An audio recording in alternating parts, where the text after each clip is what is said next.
December 9ನೇ ತಾರೀಕು 2024ನೇ ಇಸವಿಯ ದಿನ ಭವಿಷ್ಯಕ್ಕೆ ಪ್ರೀತಿಯ ಸ್ವಾಗತ. ಸ್ನೇಹಿತರೆ, ಮೇಷರಾಶಿಯ ದಿನ ಭವಿಷ್ಯ ಯಾವ ರೀತಿ ಇರಲಿದೆ ಅಂದರೆ, ಮೇಷರಾಶಿಯ ಅಧಿಪತಿಯಾಗಿರ್ತಕ್ಕಂತಹ ಕುಜ 4th ಹೌಸಲ್ಲಿ ಅಂದರೆ ಚಂದ್ರನ ಮನೆಯಲ್ಲಿ ಜಲತತ್ವದ ರಾಶಿಯಲ್ಲಿ ನೀಚ ಸ್ಥಾನದಲ್ಲಿ ಇರೋ ಕಾರಣಕ್ಕೆ ಆರೋಗ್ಯದ ಸಮಸ್ಯೆಗಳು, ಸಣ್ಣ ಪುಟ್ಟ ಕಿರಿಕಿರಿಗಳು, ಶೀತ, ನೆಗಡಿ ಇಂಥ ಇಶ್ಯೂಸ್ಗಳು ಮೇಷರಾಶಿಯವರಿಗೆ ಕಾಡ್ತವೆ. ಇನ್ನು ಚಂದ್ರ ಕೂಡ ಎಲ್ಲಿದ್ದಾನೆ ಅಂತಂದರೆ ಶನಿಯ ಜೊತೆಯಲ್ಲಿದ್ದಾನೆ. ಸೊ ಮನಸ್ಸು ಕಿರಿಕಿರಿ ಅನಿಸುತ್ತೆ, ಜೊತೆಗೆ ದೇಹಕ್ಕೆ ಕೂಡ ಶೀತ ಬಾಧೆ ಉಂಟಾಗ್ತವೆ. ಇನ್ನು 2nd ಹೌಸ್ ವೃಷಭ ರಾಶಿಯಲ್ಲಿ ಗುರು ಇರೋ ಕಾರಣಕ್ಕೆ ಹಣ ಗಳಿಕೆ ಇರುತ್ತೆ, ಬಟ್ ಕಷ್ಟ ಇದೆ. ನೀವು ಹಣ ಗಳಿಸೋದು ಈ ದಿವಸದಲ್ಲಿ ಕಷ್ಟ ಇರುತ್ತೆ, ಅಷ್ಟು ಈಸಿ ಇರುವುದಿಲ್ಲ. ಯಾವುದೋ ಹಣವನ್ನು ನೀವು ಸಂಪಾದಿಸಬೇಕು, ಪಡ್ಕೊಳ್ಬೇಕು ಅಂದರೆ ಸಾಕಷ್ಟು ಕಷ್ಟ ಎದುರಿಸ್ತೀರಿ. ಇನ್ನು 8th ಹೌಸಲ್ಲಿ ರವಿ ಇರೋ ಕಾರಣಕ್ಕೆ ಮತ್ತದೇ ಅನಾರೋಗ್ಯ, ಸ್ವಲ್ಪ ಕಿರಿಕಿರಿ ಇದನ್ನೇ ರೆಪ್ರೆಸೆಂಟ್ ಮಾಡ್ತದೆ. ಆರೋಗ್ಯದ ಬಗ್ಗೆ ನೀವು ನಾಳೆ ಕಾಳಜಿಯಿಂದ ಇರಬೇಕು. ಸ್ವಲ್ಪ ಅನಾರೋಗ್ಯ ಉಂಟಾಗುವ ಸ್ಥಿತಿಗತಿಗಳು ಕಂಡು ಬರ್ತಾ ಇವೆ. ಅದೇ ರೀತಿ 12th ಹೌಸಲ್ಲಿ ನಿಮಗೆ ರಾಹು ಇದ್ದಾನೆ, ಖರ್ಚು ಹೆಚ್ಚಿಗೆ ಆಗುತ್ತೆ. ನಾಳೆ ಹಣ ಕೈಬಿಟ್ಟು ಹೋಗುತ್ತೆ, ಎಕ್ಸ್ಪೆಂಡಿಚರ್ ಸ್ವಲ್ಪ ಜಾಸ್ತಿ ಇರ್ತದೆ. 6th ಹೌಸಲ್ಲಿ ಕೇತು ಇರೋ ಕಾರಣಕ್ಕೆ ಏನಾಗುತ್ತೆ, ಶತ್ರುಗಳ ಉಪಟಳ ಇರುತ್ತೆ, ಸ್ವಲ್ಪ ನಿಮಗೆ ಸಾಲದ ಬಾಧೆ ಕೂಡ ಕಾಡಿಸುತ್ತೆ. ಈ ವಿಚಾರವಾಗಿಯೂ ನೀವು ಸ್ವಲ್ಪ ಎಚ್ಚರಿಕೆಯಿಂದ ಇರಬೇಕು.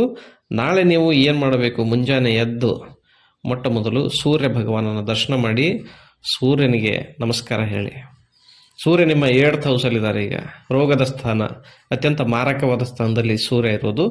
ಸೂರ್ಯನಿಗೆ ನಮಸ್ಕಾರ ಹೇಳಿ ಗಾಯತ್ರಿ ಜಪ ಮಾಡಿಕೊಳ್ಳಿ, ಅಥವಾ ಸೂರ್ಯ ಗಾಯತ್ರಿ ಜಪ ಮಾಡಿಕೊಳ್ಳಿ. ಅಂದರೆ ನಿಮ್ಮ ದಿನ ಶುಭವಾಗಲಿಕ್ಕೆ ಸಾಧ್ಯವಾಗುತ್ತೆ. ಇನ್ನು ವೃಷಭ ರಾಶಿಯನ್ನು ನೋಡೋದಾದರೆ, ಈಗ ವೃಷಭ ರಾಶಿಯಲ್ಲೇ ಗುರು ಸಂಚಾರ ಮಾಡ್ತಾ ಇದ್ದಾರೆ. ಸೊ ಗುರುಬಲ ಇವರಿಗಿದೆ, ಚೆನ್ನಾಗಿದೆ. ಗುರು ಶತ್ರುವಿನ ಮನೆಯಲ್ಲಿದ್ದರೂ ಕೂಡ ಒಂದು ಅರ್ಧ ಫಲವನ್ನಾದರೂ ಕೊಟ್ಟೇ ಕೊಡ್ತಾರೆ. ಇನ್ನು 3rd ಹೌಸಲ್ಲಿ ಕುಜ, ಕಷ್ಟಪಟ್ಟು ಕೆಲಸ ಮಾಡಲಿಕ್ಕೆ ಹೇಳೋ ಕುಜ ನೀಚ ಸ್ಥಾನದಲ್ಲಿ ಇರೋದ್ರಿಂದ ಕಷ್ಟಪಡೋದು ಅಷ್ಟು ಇಷ್ಟ ಆಗೋದಿಲ್ಲ ನಿಮಗೆ. ನಾಳೆ ಕಷ್ಟಪಡಬೇಕು ಅಂತ ಅನಿಸೋದಿಲ್ಲ. ಸೊ ಕುಜ ನೆಕ್ಸ್ಟ್ ಸಿಂಹರಾಶಿಗೆ ಪ್ರವೇಶ ಮಾಡುವವರೆಗೂ ನಿಮಗೆ ಈ ಪ್ರಯತ್ನದಲ್ಲಿ ನಂಬಿಕೆ ಕಡಿಮೆ ಆಗುತ್ತೆ. ಎಷ್ಟು ಮಾಡಿದರೂ ಅಷ್ಟೇ ಬಿಡು, ಜೀವನದಲ್ಲಿ ಇದು ಇದ್ದದ್ದೇ ಅನ್ನೋ ರೀತಿ ಫೀಲಿಂಗ್ ಬರ್ತದೆ. ಸೊ ಇನ್ನು ಚಂದ್ರ ಕೂಡ ನಿಮಗೆ ಉದ್ಯೋಗ ಸ್ಥಾನದಲ್ಲಿ ಶನಿ ಜೊತೆಲಿರೋ ಕಾರಣಕ್ಕೆ ಕೆಲಸದ ಸ್ಥಳದಲ್ಲಿ ನಿಮಗೆ ಕಿರಿಕಿರಿ ಅನಿಸುತ್ತೆ, ಲೇಟ್ ಆಗುತ್ತೆ. ಯಾವುದೇ ಕೆಲಸ ನಿಮಗೆ ಲೇಟ್ ಆಗಲಿಕ್ಕೆ ಸ್ಟಾರ್ಟ್ ಆಗ್ತದೆ, ಅಲ್ಲಿ ನಿಮಗೆ ಖುಷಿ ಅನಿಸೋದಿಲ್ಲ. ಬಟ್ ಸಪ್ತಮದಲ್ಲಿ ನಿಮಗೆ ರವಿ ಮತ್ತು ಬುಧ ಇದ್ದಾರೆ. ಮದುವೆ ವಿಚಾರಗಳು ಮುಂದುವರಿತವೆ. ಮನೆಯಲ್ಲಿ ಕೂಡ ಹೆಂಡತಿಯ ಜೊತೆಯಲ್ಲಿ ಒಡನಾಟ ಸ್ವಲ್ಪ ಚೆನ್ನಾಗಾಗತ್ತೆ. ನಿಮ್ಮ ಮಾತು ಕೇಳ್ತಾರೆ ಮನೆಯಲ್ಲಿ ಈ ಸಮಯದಲ್ಲಿ. ಇನ್ನು 5th ಹೌಸಲ್ಲಿ ಕೇತು ಇರೋದ್ರಿಂದ ವಿದ್ಯಾರ್ಥಿಗಳಾಗಿದ್ದರೆ ಓದಿನಲ್ಲಿ ಕಾನ್ಸಂಟ್ರೇಷನ್ ಕಡಿಮೆ ಆಗ್ತದೆ, ಓದಿನ ಬಗ್ಗೆ ಗಮನ ವಹಿಸೋದು ಕಷ್ಟ ಆಗುತ್ತೆ. ಸೊ ಇನ್ನು 9th ಹೌಸ್ನಲ್ಲಿ ರಾಹು, 11th ಹೌಸಲ್ಲಿ ರಾಹು ಇದ್ದಾನೆ. ರಾಹು ಭಾಗ್ಯದಲ್ಲಿ ಲಾಭದಲ್ಲಿ ಇದ್ದರೆ ಅಷ್ಟು ಒಳ್ಳೆ ಬೆನಿಫಿಟ್ಸ್ ಕೊಡೋದಿಲ್ಲ, ಲಾಭ ಕಡಿಮೆ ಆಗಿಬಿಡ್ತದೆ, ಜೀವನದ ಫಂಡಮೆಂಟಲ್ ಸಕ್ಸಸ್ ರೇಟು ಕಡಿಮೆ ಆಗ್ತದೆ. ಸೊ ನೀವು ಏನು ಮಾಡಬೇಕು ಹಾಗಿದ್ರೆ, ಪ್ರಯತ್ನದಲ್ಲಿ ನಂಬಿಕೆ ಇಟ್ಕೊಳ್ಳಿ. ನಾಳೆ ನಿಮಗೆ ಆಲಸ್ಯ ಇದ್ದರೂ ಕೂಡ ಮೈ ಚಳಿಬಿಟ್ಟು ಕೆಲಸ ಮಾಡಿ. ನೀವು ಕೆಲಸ ಮಾಡೋ ಸ್ಥಳದಲ್ಲಿ ನಿಮಗೆ ಅಡಚಣೆ ಕಿರಿಕಿರಿ ಅನಿಸಿದ್ರು ಕೂಡ ನಿಮಗೆ ಮುಂದೊಂದು ದಿವಸ ಒಳ್ಳೆಯ ಸಮಯ ಬರುತ್ತೆ ಅಂತ ನಂಬಿಕೆ ಇಟ್ಟುಕೊಂಡು ಕನ್ಸಿಸ್ಟೆಂಟ್ ಆಗಿ ಕೆಲಸ ಮಾಡೋದಕ್ಕೆ ಪ್ರಯತ್ನ ಮಾಡಿ. ಅದೇ ನಿಮಗೆ ನಾಳೆಯ ದಿನ ನಾವು ನಿಮಗೆ ಕೊಡ್ತಾ ಇರ್ತಕ್ಕಂತಹ ಒಂದು ಟಿಪ್. ಇನ್ನು ಮಿಥುನ ರಾಶಿಯವರ ನಾಳೆಯ ದಿನ ಭವಿಷ್ಯ ಯಾವ ರೀತಿ ಇದೆ ಅಂದರೆ, ಮಿಥುನ ರಾಶಿಯವರಿಗೆ ದ್ವಿತೀಯ ಸ್ಥಾನದಲ್ಲಿ, ಮನಸ್ಥಾನದಲ್ಲಿ, ಧನಸ್ಥಾನದಲ್ಲಿ ಕುಜ ಇದ್ದಾನೆ. ನಿಮಗೆ ನಾಳೆ ಹಣ ಗಳಿಕೆ ಆಗೋದಿಲ್ಲ, ಕಷ್ಟ ಇರುತ್ತೆ. ಯಾಕಂದರೆ ನೀಚಾವಸ್ಥೆಯಲ್ಲಿ ಇರತಕ್ಕಂತಹ ಕುಜ ನಿಮ್ಮ ಧನಸ್ಥಾನದಲ್ಲಿರೋ ಕಾರಣಕ್ಕೆ ಮತ್ತು ನಿಮ್ಮ ಧನಾಧಿಪತಿ ಹೋಗಿ ಶನಿ ಜೊತೆಯಲ್ಲಿ ಕೂತಿರೋ ಕಾರಣಕ್ಕೆ ನಿಮ್ಮ ಹಣಕಾಸಿನ ವ್ಯವಹಾರ ಸುರಳಿತವಾಗಿ ಮುಗಿಯೋದಿಲ್ಲ. ಕೊಟ್ಟ ಹಣ ಕೈಗೆ ಬರೋದು ಕಷ್ಟ ಇರ್ತದೆ, ಅಥವಾ ದುಡಿದದ್ದು ನಿಮಗೆ ಕೈಗೆ ಹತ್ತೋದಿಲ್ಲ.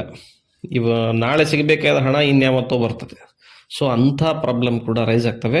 ಕುಟುಂಬದ ಸ್ಥಾನ ಆಗಿರೋ ಕಾರಣಕ್ಕೆ ಕುಟುಂಬದಲ್ಲಿ ಕೂಡ ಇಶ್ಯೂಸು, ಘಟನೆಗಳು ಖಂಡಿತವಾಗಿ ಜರುಗುತ್ತವೆ. ಸೊ ಸ್ವಲ್ಪ ಎಚ್ಚರಿಕೆಯಿಂದ ಇರಿ. ಮಹಾದೇವ ಶಿವನ ಉಪಾಸನೆಯನ್ನು ಸ್ವಲ್ಪ ಮಾಡ್ತಾ ಬನ್ನಿ. ಅಂದರೆ ಚಂದ್ರನಿಗೆ ಮತ್ತು ಕುಜನಿಗೆ ತೇಜಸ್ಸು ಬರುತ್ತೆ, ಶಕ್ತಿ ಉಂಟಾಗುತ್ತೆ. 4th ಹೌಸಲ್ಲಿ ಕೇತು ಇರೋ ಕಾರಣಕ್ಕೆ ಮನೆಯ ವಿಚಾರಗಳ ಬಗ್ಗೆ ನಿಮಗೆ ಆಸಕ್ತಿ ಕಡಿಮೆ ಇರುತ್ತೆ. ಮನೆಯಲ್ಲಿ ನಡೆಯೋ ಘಟನೆಗಳಲ್ಲಿ ನಿಮ್ಮ ಪಾರ್ಟಿಸಿಪೇಷನ್ ಕಡಿಮೆ ಇರ್ತದೆ. ಹೊಲ ಗದ್ದೆ ಜಮೀನು ಈ ವ್ಯವಹಾರಗಳೇನಾದರೂ ನಿಮ್ಮ ಬದುಕಿನಲ್ಲಿ ಈಗ ನಡೀತಾ ಇದ್ದರೆ ಅವುಗಳಲ್ಲಿ ಯಾವ ಪ್ರಗತಿನೂ ಆಗೋದಿಲ್ಲ. ಇನ್ನು 6th ಹೌಸಲ್ಲಿ ರವಿ ಇದ್ದಾನೆ. ಸೊ ಕಾಂಪಿಟೇಷನ್ ಇದ್ರೆ, ಯಾರಾದರೂ ಅಪೋಸಿಷನ್ನಲ್ಲಿದ್ದರೆ, ಯಾರಾದರೂ ಶತ್ರುಗಳಿದ್ರೆ, ನಿಮ್ಗೆ ಆಗದವರಿದ್ದರೆ ಅವರನ್ನು ನೀವು ಇವತ್ತು ಎದುರಿಸೋದಕ್ಕೆ ಒಳ್ಳೆಯ ಸಮಯ. ನೀವು ಶತ್ರುಗಳಿಂದ ವಿಜಯವನ್ನು ಹೊಂದುವಂತಹ ಚಾನ್ಸಸ್ ಇರ್ತಕ್ಕಂತಹ ದಿವಸ ಇವತ್ತು. ಸೊ ಮೈ ಚಳಿಬಿಟ್ಟು ಕೆಲಸ ಮಾಡೋದನ್ನು ಅಭ್ಯಾಸ ಮಾಡ್ಕೊಳ್ಳಿ. ಕೆಲಸದ ಸ್ಥಳ ಅಥವಾ ನೀವು ಕರಿಯರು ಅಥವಾ ಇಂಡಿಪೆಂಡೆಂಟ್ ಆಗಿ ದುಡಿತಾ ಇದ್ದೀರಿ ಅಂತಂದರೆ ನಿಮಗೆ ಒಳ್ಳೆಯ ದಿವಸ, ಒಳ್ಳೆಯ ಪ್ರಗತಿ ಕಂಡು ಬರ್ತಕ್ಕಂಥ ಸಮಯ. 8th ಹೌಸಲ್ಲಿ ಶುಕ್ರ ಇರೋದ್ರಿಂದ ಪ್ರೀತಿ ಪ್ರೇಮ ಘಟನೆಗಳು ಸ್ವಲ್ಪ ಜರುಗೋದಕ್ಕೆ ಅವಕಾಶ ಇರತಕ್ಕಂತಹ ದಿವಸ ಇವತ್ತು. ಇನ್ನು 9th ಹೌಸಲ್ಲಿ ಶನಿ ಚಂದ್ರ ಇದ್ದಾರೆ, ನಿಮ್ಮ ಭಾಗ್ಯದ ಸ್ಥಾನದಲ್ಲಿ. ಸೊ ಶನಿ ತನ್ನ ಉಚ್ಚವಾದಂಥ ಮೂಲ ತ್ರಿಕೋಣದಲ್ಲಿದ್ದಾನೆ, ನಿಮಗೆ ಭಾಗ್ಯವನ್ನು ಕೊಡ್ತಕ್ಕಂಥ ಸ್ಥಾನದಲ್ಲಿದ್ದಾನೆ. ಆದರೆ ನಿಮಗೆ ಮನಸ್ಸು ಸರಿ ಇರುವುದಿಲ್ಲ, ಮನಸ್ಸೇ ಆಲಸ್ಯಕ್ಕೆ ಈಡಾಗಿರುತ್ತೆ, ಮನಸ್ಸು ಸ್ವಲ್ಪ ಚಿಂತೆಯಲ್ಲಿ ಮುಳುಗಿರುತ್ತೆ. ಸೊ ನೀವು ಚಿಂತೆಯನ್ನು ಸೈಡ್ಗಿಡಿ, ಸ್ವಲ್ಪ ಧ್ಯಾನ ಮಾಡಿ, ಚಂದ್ರನ ಬಲವನ್ನು ಹೆಚ್ಚು ಮಾಡ್ಕೊಳ್ಳಿ. ಶನಿ ನಿಮಗೆ ಬೆನಿಫಿಟ್ಸನ್ನು ಕೊಡೋದಕ್ಕೆ ಭಾಗ್ಯದಲ್ಲೇ ಕೂತಿದ್ದಾನೆ. ಸೊ ನೀವು be prepared for the good success. ಇನ್ನು 10th ಹೌಸ್ನಲ್ಲಿ ರಾಹು ಇರೋದು ಮಿಥುನ್ ರಾಶಿಯವರಿಗೆ ಎಸ್ಪೆಷಲಿ ಭಾರಿ ಅದೃಷ್ಟದ ಅವಕಾಶ ಅಂತ ಹೇಳ್ಬೋದು. ರಾಹು 10ರಲ್ಲಿದ್ದರೆ ಕರ್ಮ ಕೆಲಸ ಮಾಡೋದ್ರಲ್ಲಿ ಆತ ಅವಕಾಶವನ್ನು ಬಲವನ್ನು ಕೊಡ್ತಾನೆ. ನೀವು ಮನಸ್ಸು ಮಾಡಬೇಕಷ್ಟೇ, ಮನಸ್ಸು ಮಾಡಿದರೆ ನಿಮಗೆ ಕೆಲಸ ಸಿಕ್ಕೇ ಸಿಗುತ್ತೆ. ನಿಮಗಿರೋ ಕೆಲಸದಲ್ಲಿ ಪ್ರಗತಿಯನ್ನು ಕೂಡ ರಾಹು ಕೊಟ್ಟೆ ಕೊಡ್ತಾನೆ. ಇನ್ನು ಕರ್ಕರಾಶಿಯವರಿಗೆ, ಕರ್ಕರಾಶಿ ಅಧಿಪತಿಯಾದ ಚಂದ್ರ ಶನಿಯ ಜೊತೆಯಲ್ಲಿ 8ನೇ ಮನೆಯಲ್ಲಿರೋ ಕಾರಣಕ್ಕೆ ಮನಸ್ಸು, ಮನೆಯ ವಿಚಾರಗಳು, ತಾಯಿ ತಂದೆ ಜೊತೆಯಲ್ಲಿನ ನಂಟು, ಹೆಣ್ಮಕ್ಕಳ ವಿಚಾರದಲ್ಲಿ ಸ್ವಲ್ಪ ಎಚ್ಚರಿಕೆಯಿಂದ ಇರಿ. ಯಾಕಂದರೆ ಚಂದ್ರನಿಗೆ ಬಾಧಕ ಇರತಕ್ಕಂಥ ಸಮಯ ಇದು. ಸೊ ಒಳ್ಳೆಯ ಟೈಮಲ್ಲ, ನಿಮಗೆ ಯಾವ ಖುಷಿನೂ ಅನಿಸೋದಿಲ್ಲ. ಮತ್ತು ಕರ್ಕರಾಶಿಯಲ್ಲೇ ಈಗ ಕುಜ ಕೂತಿದ್ದಾನೆ, ಅಗ್ನಿ ತತ್ವದ ಕುಜ, ಜಲತತ್ವದಲ್ಲಿ, ಸ್ತ್ರೀ ತತ್ವದಲ್ಲಿ ಬಂದು ಕೂತ್ಬಿಟ್ಟಿದ್ದಾನೆ. ಅವನಿಗದು ಬಲ ಕಡಿಮೆ ಇರತಕ್ಕಂಥ ಟೈಮು. ಅವನೇ ನಿಮ್ಮ ರಾಶಿಯಲ್ಲಿ ಕೂತಿರೋ ಕಾರಣಕ್ಕೆ ನಿಮ್ಮ ಶಕ್ತಿ ಸಾಮರ್ಥ್ಯ ಕಡಿಮೆಯಾಗಿದೆ, ಎಲ್ಲೋ ಕಳ್ಕೊಂಡ್ಬಿಟ್ಟಿದ್ದೀನಿ, ಏನೂ ಮಾಡೋದಕ್ಕೆ ಶಕ್ತಿನೇ ಇಲ್ಲ ಅನ್ನೋ ಭಾವನೆ ಬರೋದಕ್ಕೆ ಅವಕಾಶ ಆಗಿರುತ್ತೆ. ಸೊ ಸ್ವಲ್ಪ ಕುಜನ ಆರಾಧನೆ ಮಾಡಿ, ಕುಜನ ಗಾಯತ್ರಿ ಮಂತ್ರ ಜಪ, ಕುಜನ ನವಗ್ರಹ ಸ್ತೋತ್ರ ಇವುಗಳ ಜಪ ಮಾಡ್ತಾ ಬನ್ನಿ. ಇದು ಈಗ ಮಾತ್ರ ಅಲ್ಲ, ಕುಜ ಮುಂದಿನ ಮನೆಗೆ ಸಿಂಹ ರಾಶಿಗೆ ಪ್ರವೇಶ ಮಾಡುವವರೆಗೂ ನಿಮಗೆ ಈ ದೇಹಾಲಸ್ಯ, ಕೆಲಸ ಮಾಡೋಲ್ಲಿ ನಿರಾಸಕ್ತಿ, ಸ್ವಲ್ಪ ಶೀತ ಬಾಧೆ, ಈ ನೆಗಡಿ, ಕೆಮ್ಮು, ಜ್ವರ ಇವುಗಳ ಉಪಟಳ ಇದ್ದೇ ಇರ್ತದೆ. ಇನ್ನು 3rd ಹೌಸಲ್ಲಿ ಕೇತು ಇರೋ ಕಾರಣಕ್ಕೆ ನೀವು ಛಲ ಪ್ರಯತ್ನ ಪಟ್ಟು, ಹಠ ಪ್ರಯತ್ನ ಪಟ್ಟು ಕೆಲಸ ಮಾಡುವುದು ಕಡಿಮೆ ಇರ್ತದೆ. ವೈರಾಗ್ಯ, ಕೇತು ಅಂದರೆ ವೈರಾಗ್ಯ, ಕೇತು ಅಂದರೆ ನಿರಾಸಕ್ತಿ. ಸೊ ಆಸಕ್ತಿ ಕಡಿಮೆ ಇರುತ್ತೆ. ಇನ್ನು 5th ಹೌಸಲ್ಲಿ ರವಿ ಮತ್ತು ಬುಧ ಇರೋದು ಎಜುಕೇಷನ್ ವಿಚಾರವಾಗಿ ಶಾಲಾ ಕಾಲೇಜುಗಳಲ್ಲಿ ಕಲಿತಾ ಇರೋ ಮಕ್ಕಳಿಗೆ ಇದು ಒಳ್ಳೆಯ ಟೈಮು. ಅವರಿಗೆ ಏಕಾಗ್ರತೆ, ಬುದ್ಧಿಮತ್ತೆ ಮತ್ತು ಶಿಕ್ಷಣಕ್ಕೆ ಸಂಬಂಧಪಟ್ಟ ಹಾಗೆ, ಕ್ರಿಯೇಟಿವಿಟಿಗೆ ಸಂಬಂಧಪಟ್ಟ ಹಾಗೆ ಮತ್ತು ಸ್ಪೋರ್ಟ್ಸ್ಗೆ ಸಂಬಂಧಪಟ್ಟ ಹಾಗೆ ರವಿ ಅನುಗ್ರಹವನ್ನು ಕೊಡ್ತಾನೆ. ಬುಧ ಕೂಡ, ಬುಧನ ಮೇಲೆ ಗುರುವಿನ ದೃಷ್ಟಿ, ರವಿಯ ಮೇಲೆ ಬುಧನ ದೃಷ್ಟಿ ಇರೋ ಕಾರಣಕ್ಕೆ ಶನಿ ದೃಷ್ಟಿ ಇದ್ರೂ ಕೂಡ ಗುರುವಿನ ದೃಷ್ಟಿ ವಿಶೇಷವಾಗಿ ವರ್ಕ್ ಆಗೋ ಕಾರಣಕ್ಕೆ ಯಾವುದಾದ್ರೂ ಕಾಂಪಿಟೇಷನ್ಗಳಿದ್ದರೆ, ಆ್ಯನ್ಯುವಲ್ ಡೇಗಳು, ಗ್ಯಾದರಿಂಗ್ಗಳು ಈ ಥರ ಇರತಕ್ಕಂಥ ದಿವಸಗಳಲ್ಲಿ ಈ ಮಕ್ಕಳು ಸಕ್ಸಸ್ ಕಾಣುವ ರೇಟ್ ಜಾಸ್ತಿ ಇರ್ತದೆ. ಸೊ ಅಂಥ ಕಾಂಪಿಟೇಷನ್ಗಳಿದ್ದರೆ ಮುಂದುವರಿಬೇಕು. ಇನ್ನು 7ಮ ಸ್ಥಾನದಲ್ಲಿ ಶುಕ್ರ ಇದ್ದಾನೆ, ವೈವಾಹಿಕ ಬದುಕಿನ ಸುಖ ಸಂತೋಷಗಳನ್ನು ಅನುಗ್ರಹಿಸುವಂಥ ಶುಕ್ರ ಇದ್ದಾನೆ. ನಿಮಗೆ ಇಷ್ಟೆಲ್ಲ ಕಾಂಬಿನೇಷನ್ಗಳ ಮಧ್ಯೆ ಶುಕ್ರನ ಉಪಸ್ಥಿತಿಯಿಂದಾಗಿ ಕೊಂಚ ನೆಮ್ಮದಿ ಅನಿಸುತ್ತೆ. ಫ್ಯಾಮಿಲಿಯಲ್ಲಿ ಸಮಸ್ಯೆಗಳು, ಕಿರಿಕಿರಿಗಳು ಕಡಿಮೆ ಆಗ್ತವೆ. ಇನ್ನು 8th ಹೌಸಲ್ಲಿ ಮತ್ತು ಶನಿ ಚಂದ್ರ ಆವಾಗಲೇ ಹೇಳಿದೆ, ಆರೋಗ್ಯದ ಬಗ್ಗೆ ಕಾಳಜಿಯಿಂದ ಇಟ್ಕೊಳ್ಳಿ. ಎಲ್ಲಿಯವರೆಗೂ ಶನಿ 8th ಹೌಸಲ್ಲಿ ಇರ್ತಾನೋ, ಎಲ್ಲಿಯವರೆಗೂ ಕುಜ ನಿಮ್ಮ ಲಗ್ನದಲ್ಲೇ ಬಂದು ಕೂತಿರ್ತಾನೋ, ನಿಮಗೆ ಈ ಅನಾರೋಗ್ಯಗಳು, ಟ್ರೀಟ್ಮೆಂಟ್ಗಳು, ಔಷಧಿಗಳು, ಉಪಚಾರಗಳು ಇವು ನಡೆದೇ ಇರ್ತವೆ. ಇನ್ನು ನೋಡಿ, ನಿಮ್ಮ ಲಾಭಸ್ಥಾನದಲ್ಲಿ ಗುರು ಇದ್ದಾನೆ, ಬಹಳ ಒಳ್ಳೆಯದು. ಬದುಕಿನಲ್ಲಿ ನೀವು ಜಾಸ್ತಿ ಕಷ್ಟಪಟ್ಟೆ ಲಾಭ ತೆಗಿಬೇಕು ಅಂತ ಏನಿಲ್ಲ. ಚೂರುಪಾರು ಕಷ್ಟಪಟ್ಟರು ಕೂಡ ಒಂದಷ್ಟು ಲಾಭ ಭಗವಂತನ ದಯೆಯಿಂದ, ಗ್ರಹಗಳ ಯೋಗದಿಂದ ಉಂಟಾಗುತ್ತೆ. ಸೊ ಅಂಥ ಟೈಮ್ ನಿಮಗೆ ಇದು. ಇನ್ನು ಸಿಂಹರಾಶಿಯವರಿಗೆ, ಸಿಂಹರಾಶಿ ಅಧಿಪತಿ ರವಿ ಹೋಗಿ ವೃಶ್ಚಿಕ ರಾಶಿಯಲ್ಲಿ ಅಂದರೆ ಆತನ ಮಿತ್ರನಾದ ಕುಜನ ಮನೆಯಲ್ಲಿ ಕೂತಿದ್ದಾನೆ. ಸೊ ಲಗ್ನಾಧಿಪತಿಯ ಅಂದರೆ ರಾಶ್ಯಾಧಿಪತಿಯ ಯೋಗ ಚೆನ್ನಾಗಿದೆ. ಇನ್ನು ಆ ಮನೆಯ ಮೇಲೆ ಚಂದ್ರನ ದೃಷ್ಟಿ ಮತ್ತು ಶನಿಯ ದೃಷ್ಟಿ ಎರಡೂ ಇರೋ ಕಾರಣಕ್ಕೆ ಸ್ವಲ್ಪ ನೀವು ನಿಮ್ಮ ಹೆಸರು, ಕೀರ್ತಿ, ಪ್ರತಿಷ್ಠೆ, ಸ್ವಾಭಿಮಾನ ಈ ವಿಚಾರವಾಗಿ ಎಚ್ಚರಿಕೆಯಿಂದ ಇರಿ. ಕೆಟ್ಟ ಹೆಸರು ಬರೋ ಚಾನ್ಸ್ ಇರ್ತದೆ. ಯಾರ್ಯಾರೋ ಸುಳ್ಳು ಆರೋಪ ಹೊರಿಸೋ ಚಾನ್ಸ್ ಇರ್ತದೆ, ನಿಮ್ಮ ಬಗ್ಗೆ ಚಾಡಿ ಚುಚ್ಚೋ ಚಾನ್ಸ್ಗಳಿರ್ತವೆ. ಮತ್ತು ನಿಮ್ಮ ಆರೋಗ್ಯದ ಬಗ್ಗೆ ಕೂಡ ಏನೋ ರಿಸ್ಕ್ ಬರ್ತಕ್ಕಂಥ ಚಾನ್ಸಸ್ ಇರ್ತದೆ, ಯಾಕಂದರೆ ಶನಿ ದೃಷ್ಟಿ ಇರೋ ಕಾರಣಕ್ಕೆ. ಇನ್ನು ಸೆಕೆಂಡ್ ಹೌಸಲ್ಲಿ ಕೇತು ಇರೋದ್ರಿಂದಾಗಿ ಧನ ಆಗಮನ ಕಡಿಮೆ, ಈ ಟೈಮಲ್ಲಿ ಹಣಕಾಸಿನ ಆಗಮನ ಆಗೋದು ಕಡಿಮೆ ಇರ್ತದೆ. ಇನ್ನು ಫೋರ್ತ್ ಹೌಸಲ್ಲಿ ರವಿ ಮತ್ತು ಬುಧ ಇದ್ದರೆ ತಾಯಿ ತಂದೆ ಇವ್ರ ಜೊತೆಯಲ್ಲಿ ಒಡನಾಟದಲ್ಲಿ ಚಾಲೆಂಜಸ್ಗಳು ಫೇಸ್ ಮಾಡ್ತೀರಿ ನೀವು. ಯಾಕಂದರೆ ಸಿಂಹ ಲಗ್ನದ ಅಧಿಪತಿಯಾಗಿರ್ತಕ್ಕಂಥ ರವಿ ಇನ್ನೊಂದು ಅಗ್ನಿ ತತ್ವದಲ್ಲಿ ಕೂತಿದ್ದಾನೆ. ಹೀಗಾಗಿ fire plus fire double fire ಅನ್ನೋ ರೀತಿ ಮನೆಯಲ್ಲಿ ನಿಮಗೆ ತಾಪತ್ರಯ, ಕಿರಿಕಿರಿ, ಜಗಳ, ಮನಸ್ತಾಪ ಇವುಗಳು ರೈಸ್ ಆಗಿಬಿಡ್ತವೆ. ಇನ್ನು ಸಿಕ್ಸ್ತ್ ಹೌಸಲ್ಲಿ ಶುಕ್ರ ಬರ್ತಾನೆ. ಮದುವೆ ಆಗಿದ್ದರೆ ಗಂಡ ಹೆಂಡತಿಯರ ನಡುವೆ ಹೊಂದಾಣಿಕೆ ಸಮಸ್ಯೆ ಒನ್ಸ್ ಅಗೇನ್ ಕಾಣಿಸ್ಕೊಳ್ತವೆ. ಮತ್ತು ಆರೋಗ್ಯದ ಕಿರಿಕಿರಿಗಳು, ಆರೋಗ್ಯದ ಸಮಸ್ಯೆಗಳು ಈ ಟೈಮಲ್ಲಿ ನಿಮಗೆ ಖಂಡಿತವಾಗಿ ಕಂಡು ಬರ್ತವೆ. ದಾಂಪತ್ಯದ ಮನೆಯಲ್ಲಿ ಶನಿ ಚಂದ್ರ ಇರೋದ್ರಿಂದ ಹೊಂದಾಣಿಕೆ ಕಷ್ಟ, ಗಂಡ ಹೆಂಡತಿಯರ ಜೀವನದಲ್ಲಿ ಹೊಂದಾಣಿಕೆಗಳು ಕಷ್ಟ ಆಗ್ತವೆ. ಸ್ವಲ್ಪ ನೀವು ಮಾತು ಕಡಿಮೆ ಮಾಡ್ಕೊಳ್ಳಿ. ಶನಿ ಮೌನಿ, ಶನಿ ಮಾತು ಕಡಿಮೆ ಮಾತನಾಡೋನು. ಸೊ ಯಾರು ಕಡಿಮೆ ಮಾತನಾಡ್ತಾರೋ ಶನಿ ಉಪಟಳ ಅವರಿಗೆ ಮೇಲೆ ಕಡಿಮೆ ಇರ್ತದೆ. ಸೊ ಮಾತು ಕಡಿಮೆ ಮಾಡ್ಕೊಳ್ಳಿ, ಇಲ್ಲದೇ ಇದ್ದರೆ ನಿಮ್ಮ ಸಣ್ಣ ಪುಟ್ಟ ವಿಚಾರಗಳು ದೊಡ್ಡದಾಗಿ ದೊಡ್ಡ ದೊಡ್ಡ ಜಗಳಗಳಾಗಿಬಿಡ್ತವೆ. ಇನ್ನು ಏಳ್ತ್ ಹೌಸಲ್ಲಿ ಇರೋದು ಯಾರು ಅಂದರೆ ರಾಹು. ಸೂರ್ಯನಿಗೆ ರಾಹು ಆಗಿ ಬರೋದಿಲ್ಲ, ಅಂಥವನು ಏಳ್ತ್ ಹೌಸಲ್ಲಿ ಒಂದು ಕೂತಿದ್ದಾನೆ. ಏನಾಗ್ತದೆ ಅಂತಂದರೆ ಲಾಂಗ್ ಟರ್ಮ್ ಡಿಸೀಸ್ಗಳಿದ್ದರೆ, ಅಂದರೆ ವರ್ಷಾನುಗಟ್ಟಲೆ ಟ್ರೀಟ್ಮೆಂಟ್ ತಗೊಳ್ಳುವಂಥ ಕಾಯಿಲೆಗಳು ಅಂಥವುಗಳು ಉಲ್ಬಣವಾಗುವಂಥ ಬರುತ್ತವೆ. ಅಂಥ ಕಾಯಿಲೆಗಳಿದ್ದರೆ ಸ್ವಲ್ಪ ಎಚ್ಚರಿಕೆಯಿಂದ ಇರಿ. ಇಲ್ಲದೇ ಇದ್ದರೆ ನಿಮ್ಮ ಫುಡ್ ಹ್ಯಾಬಿಟ್, ತಿಂಡಿ ತಿನ್ನೋದು, ಉಣ್ಣೋದು, ಜಂಕ್ ಫುಡ್ ತಿನ್ನೋದು ಇವುಗಳನ್ನು ಕಂಟ್ರೋಲ್ ಇಟ್ಕೊಳ್ಳಿ. ಯಾಕಂದರೆ ನಿಮ್ಮ ಫುಡ್ ಆಹಾರದ ಸ್ಥಾನದ ಮೇಲೆ ರಾಹುವಿಗೆ ದೃಷ್ಟಿ ಇದೆ. ಸೊ ಅದರ ಬಗ್ಗೆ ಎಚ್ಚರಿಕೆಯಿಂದ ಇರಿ. ಇನ್ನು ನಿಮ್ಮ ಉದ್ಯೋಗ ಸ್ಥಾನದಲ್ಲಿ ಗುರು ಕೂತಿದ್ದಾನೆ, ಭಾಳ ಒಳ್ಳೆಯ ಸ್ಥಾನದಲ್ಲಿ ಗುರು ಇರೋದ್ರಿಂದ ಕೆಲಸದ ಬಗ್ಗೆ ಕಾನ್ಸಂಟ್ರೇಷನ್ ಇಟ್ಕೊಳ್ಳಿ, ನಿಮಗೆ ಪ್ರಗತಿ ಕಾಣೋದಕ್ಕೆ ಸಾಧ್ಯ ಆಗುತ್ತೆ. ಬಹಳ ಚೆನ್ನಾಗಿರ್ತಕ್ಕಂತಹ ಗುರು ನಿಮಗೆ ಕೆಲಸದ ಬಗ್ಗೆ ಲಾಭವನ್ನು ಖಂಡಿತವಾಗಿ ಕೊಡ್ತಾನೆ.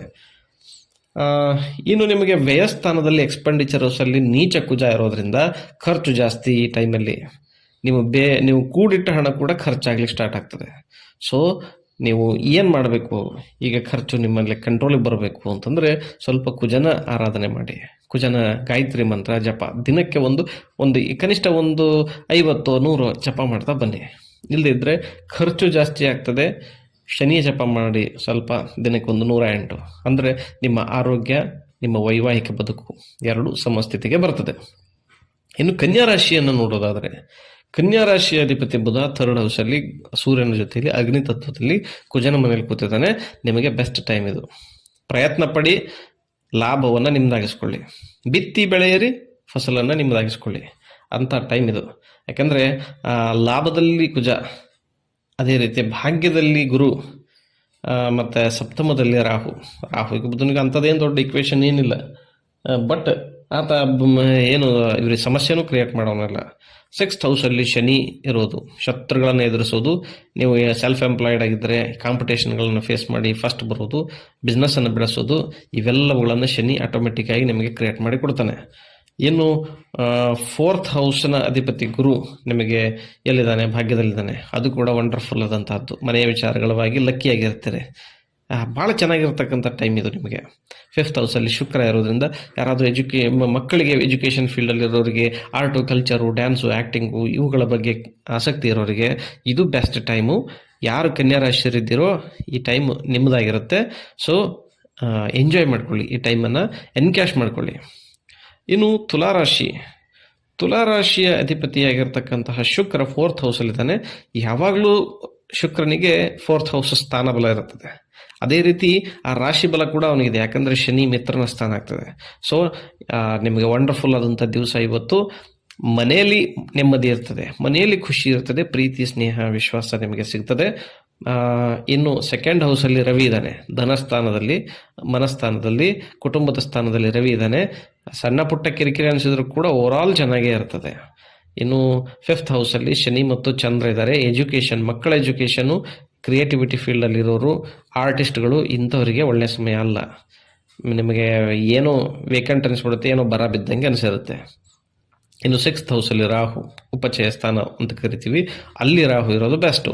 ಕಾಂಪಿಟೇಷನ್ ಎದುರಿಸೋದಕ್ಕೆ, ಶತ್ರು ಕಾಟವನ್ನು ಎದುರಿಸೋದಕ್ಕೆ, ಸಾಲವನ್ನು ಎದುರಿಸೋದಕ್ಕೆ ಹೇಳಿ ಮಾಡಿಸಿದಂತಹ ರಾಹು ಅಲ್ಲಿ ಇದ್ದಾನೆ. ಸೊ ಅವನಿಗೆ ಚೆನ್ನಾಗಿರೋ ಸ್ಥಾನ, ಅವನಿಗೆ ರಾಶಿ ಬಲನೂ ಇದೆ, ಸ್ಥಾನ ಬಲನೂ ಇದೆ. ರಾಹು ಚೆನ್ನಾಗಿದ್ದಾನೆ ನಿಮಗೆ. ಏನು 8th ಹೌಸಲ್ಲಿ ಗುರು ಇರೋದು, ನಿಮ್ಮ ಬದುಕಿನ ಅನಾರೋಗ್ಯದ ಗಂಭೀರ ಪರಿಸ್ಥಿತಿಗಳಿದ್ದರೆ ಸ್ವಲ್ಪ ಸುಧಾರಣೆ ಕಾಣಿಸುತ್ತೆ. ಗುರು ನೀಚರ ತನ್ನ ಕೆಟ್ಟ ಸ್ಥಾನದಲ್ಲಿದ್ದರೂ ಕೂಡ, ಅವನು ಶತ್ರುವಿನ ಮನೆಯಲ್ಲಿದ್ದರೂ ಕೂಡ, ಇನ್ಫ್ಯಾಕ್ಟ್ ಅವನಿಗೆ ಸ್ಟ್ರೆಂತ್ ಕಡಿಮೆ ಇದ್ದರೂ ಕೂಡ, ಬಟ್ ತನ್ನ ಅರ್ಧ ಬಲದಲ್ಲೂ ಕೂಡ ನಿಮಗೆ ಈ ಬೆನಿಫಿಟ್ಸನ್ನು ಅದು ಕೊಡಲಿಕ್ಕೆ ಶಕ್ತನಿದ್ದಾನೆ. ಇನ್ನು ಉದ್ಯೋಗದ ಸ್ಥಾನದಲ್ಲಿ ಕುಜ ಇರೋದು ಭಾಳ ಬೆಸ್ಟು. ಇವೊಂದು ಆತ ನೀಚನಿದ್ರೂ ಕೂಡ ನಿಮ್ಮ ಉದ್ಯೋಗದ ಸ್ಥಾನದಲ್ಲಿ ಏನೇ ಬರ್ತಕ್ಕಂಥ ಚಾಲೆಂಜಸ್ಗಳನ್ನು ಫೇಸ್ ಮಾಡೋದಕ್ಕೆ ನಿಮಗೆ ಸ್ಟ್ರೆಂತ್ ಕೊಡ್ತಾನೆ. ಇನ್ನು ವೃಶ್ಚಿಕ ರಾಶಿಯಲ್ಲೇ ರವಿ ಸ್ಥಿತನಾಗಿದ್ದಾನೆ. ಅಗ್ನಿತತ್ವದ ರವಿ ಅಗ್ನಿತತ್ವದ ರಾಶಿಯಲ್ಲೇ ಬಂದು ಕೂತಿದ್ದಾನೆ. ಅವನಿಗೆ ಸ್ಥಾನಬಲ ರಾಶಿಬಲ ಎರಡೂ ಇದೆ.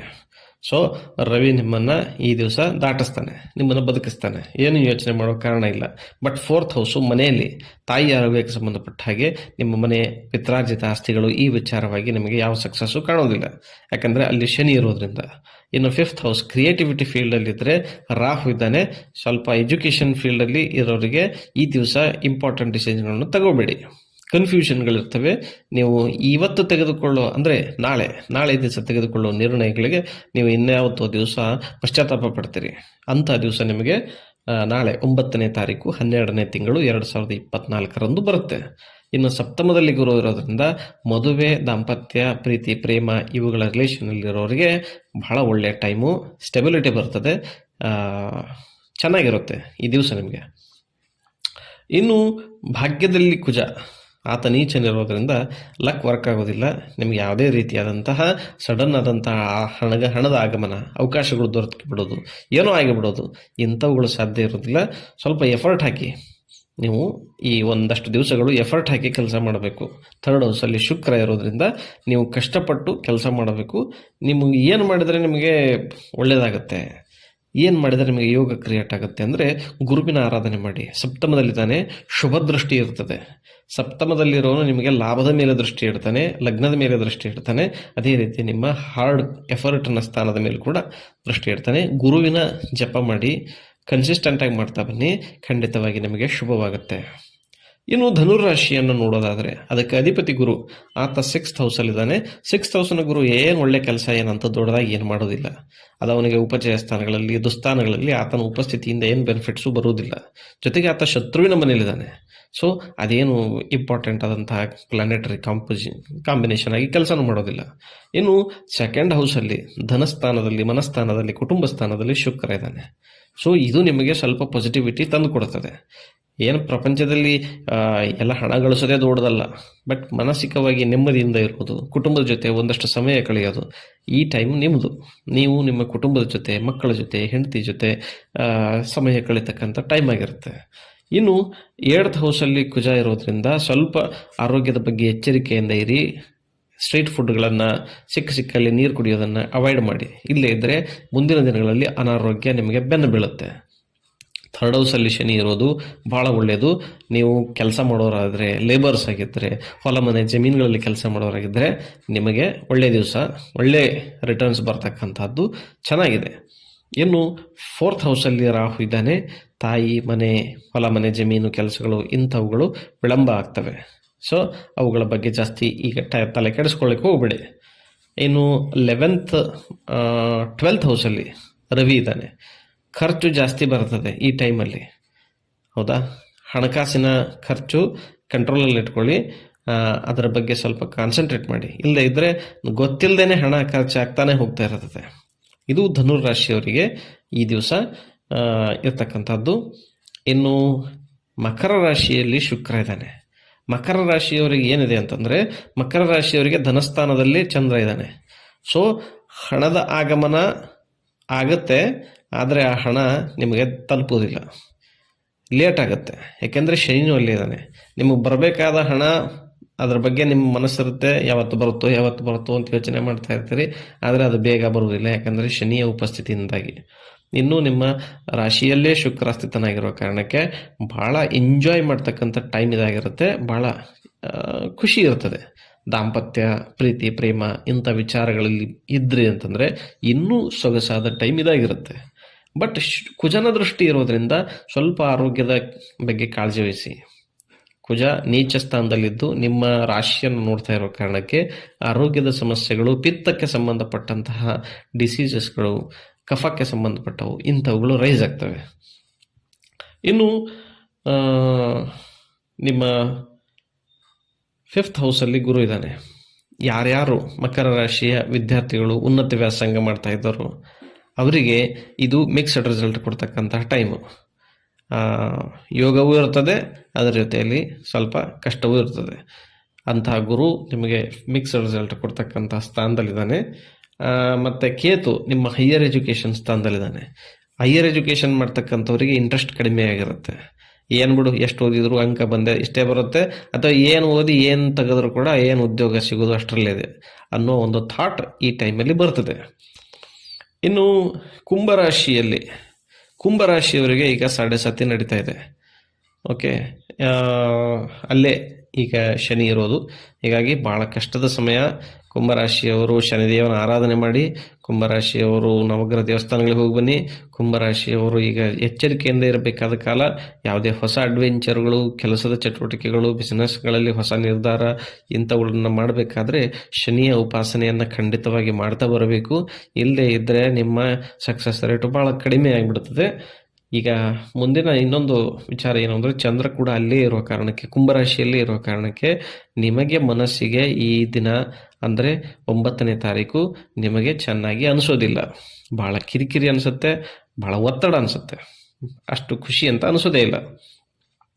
ಇನ್ನು ಧನಸ್ಥಾನದಲ್ಲಿ ರಾಹು ಇರೋದ್ರಿಂದ ನಿಮ್ಮ ಹಣಕಾಸಿನ ವಿಚಾರವಾಗಿ ರಾಂಗ್ ಡಿಸಿಷನ್ಗಳನ್ನ ತಗೊಳ್ಳುವಂಥ ದಿವಸ ಆಗಿರುತ್ತೆ. ಸ್ವಲ್ಪ ಎಚ್ಚರಿಕೆಯಿಂದ ಇರಿ, ಎಚ್ಚರಿಕೆಯಿಂದ ಡಿಸಿಷನ್ ತಗೊಳ್ಳಿ, ಅಥವಾ ಡಿಸಿಷನನ್ನು ಪೋಸ್ಟ್ಪೋನ್ ಮಾಡಿ.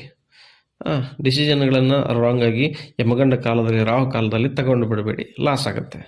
ಇನ್ನು 4th ಹೌಸಲ್ಲೇ ಗುರು ಇರೋದ್ರಿಂದ ಮನೆಯ ಬಗ್ಗೆ ಒಳ್ಳೆ ಶುಭ ಸಮಾಚಾರಗಳು ಸಿಗ್ತವೆ. ಮನೆಯಲ್ಲಿರುವ ಜನಗಳಿಂದ ನಿಮಗೆ ಖುಷಿ, ನೆಮ್ಮದಿ ಸಿಗುತ್ತೆ. ಇನ್ನು 6th ಹೌಸಲ್ಲಿ ಕುಜ ಇರೋದ್ರಿಂದ ಶತ್ರುಗಳನ್ನು, ಕಾಂಪಿಟೇಷನ್ಗಳನ್ನು ಎದುರಿಸಲಿಕ್ಕೆ ಅವನು ಶಕ್ತಿ ಕೊಡ್ತಾನೆ. ಇನ್ನು ಉದ್ಯೋಗದ ಸ್ಥಾನದಲ್ಲಿ ರವಿ ಇರೋದ್ರಿಂದ ಚೆನ್ನಾಗಿದೆ. ನೀವು ಉದ್ಯೋಗಸ್ಥರಾಗಿದ್ದರೆ, ದುಡಿಮೆಯಲ್ಲಿದ್ದರೆ, ಸಂಬಳದ ವ್ಯಕ್ತಿಗಳಾಗಿದ್ದರೆ ಚೆನ್ನಾಗಿರ್ತದೆ. ಈ ದಿವಸಗಳು ನಿಮಗೆ ಚೆನ್ನಾಗಿವೆ. ಇನ್ನು ಮೀನ ರಾಶಿಯವರಿಗೆ ಈ ರಾಶಿ ಭವಿಷ್ಯ ಯಾವ ರೀತಿ ಇದೆ ಅಂದರೆ, ವ್ಯಯಸ್ಥಾನದಲ್ಲಿ ಶನಿದೇವನು ಬಂದು ಕೂತಿದ್ದಾನೆ. ಸೊ ಖರ್ಚು ಜಾಸ್ತಿ ಇರ್ತದೆ. ಏನೋ ಕಾರ್ಯಕ್ರಮಗಳು ಬರ್ತವೆ ಮನೆಯಲ್ಲಿ, ಯಾವುದೋ ವೆಚ್ಚಗಳಿರ್ತವೆ, ಅಕಸ್ಮಾತ್ ಆದಂಥ ಎಕ್ಸ್ಪೆಂಡಿಚರ್ಸ್ಗಳು ಗಂಟು ಬೀಳ್ತವೆ. ಹಣಕಾಸಿನ ವಿಚಾರವಾಗಿ ಶನಿಯ ದೃಷ್ಟಿ ನಿಮ್ಮೇಲಿದೆ. ನಿಮಗೆ ಈಗಾಗಲೇ 2 ವರ್ಷವಾಗಿದೆ 7.5 ಆರಂಭವಾಗಿ, ಇನ್ನೂ 5 ವರ್ಷದ 7.5 ಇದೆ. 5 ವರ್ಷ 3 ತಿಂಗಳಷ್ಟು 7.5 ಇದೆ ನಿಮಗೆ ಇನ್ನೂ ಅನುಭವಿಸೋದು. ಸೊ ಎಚ್ಚರಿಕೆಯಿಂದ ಇರಿ, ಶನಿದೇವನ ಉಪಾಸನೆ ಮಾಡಿ, ಶನಿದೇವನ ಜಪ ಮಾಡ್ತಾ ಬನ್ನಿ.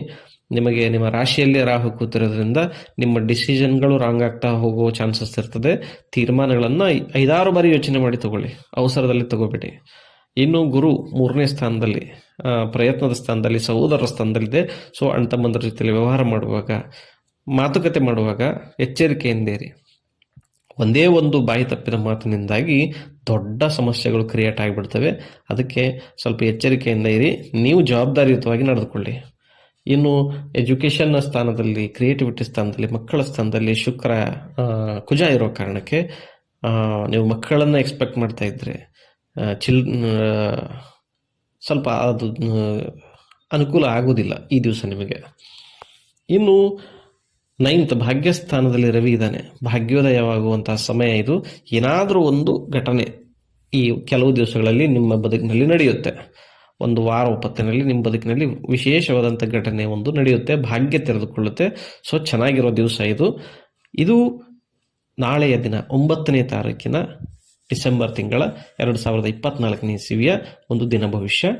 ದೇವಿ ಕಾತ್ಯಾಯಿನಿ ನಿಮಗೆ ಶುಭವನ್ನು ಉಂಟು ಮಾಡಲಿ. ನಿಮ್ಮೆಲ್ಲರ ಬಾಳಲ್ಲಿ ನವಗ್ರಹಗಳ ಅನುಗ್ರಹ ಉಂಟಾಗಲಿ ಅಂತ ನಾವು ಕೇಳಿಕೊಳ್ತೀವಿ.